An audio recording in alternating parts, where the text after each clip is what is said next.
Mr. Washington, I appreciate your incredible career and experience. 24-year veteran of the U.S. Army, rose to the rank of Command Sergeant Major. That kind of experience, you have to adapt to a lot of changing circumstances, and I would assume make in-the-moment decisions all the time.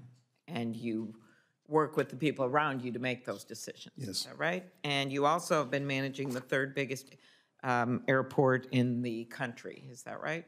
Yes. I actually am a big fan of airports. You're probably familiar with Minneapolis-St. Paul. Yes. We have been voted the best airport in the country a few times. I just want to point that out. Okay, so let's talk about, first of all, aviation workplace. I know you have done a lot of work on recruiting workers, which is a problem in the private part of our air service, in the public part of our air service. Talk a little bit about how we build the aviation workforce. Thank you for the question, Senator. I think it's very, very important to do the things that I have been a part of for many, many years, and that is, again, showing a career pathway. I talked about that a little bit earlier. I would scale that up for aviation. I think the need is so great in all of infrastructure, but especially aviation. We're building a center of equity and excellence in aviation that has a career pathway portion to that.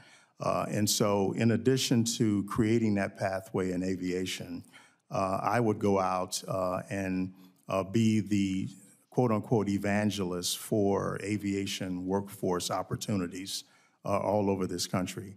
I think we need to do that, not just for aviation, but other modes as well. All right, very good. The FAA's Contract Tower program provides critical air traffic control safety benefits to 256 smaller airports around the country, including airports like St. Cloud, Minnesota, and Anoka County.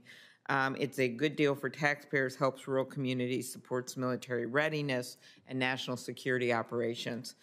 If confirmed, you commit to ensuring that rural airports have the updated air traffic control towers and facilities they need to accommodate rising air traffic levels.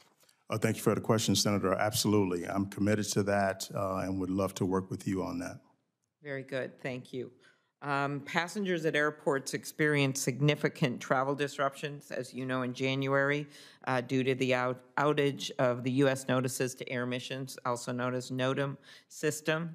Senator Moran and I had a call with the acting administrator on this, and I lead legislation to require the FAA, which has also bipartisan support and has passed the House of Representatives, led by Representative Stauber, my colleague in Minnesota, to establish a task force to strengthen the resiliency and cybersecurity of the NOTAM system. We know that's not the only thing that needs to be done. We know there's going to be this transition to the next gen air traffic control, but if confirmed, you commit to making sure that we work with all stakeholders here to make sure that this transition works and that we do a better job.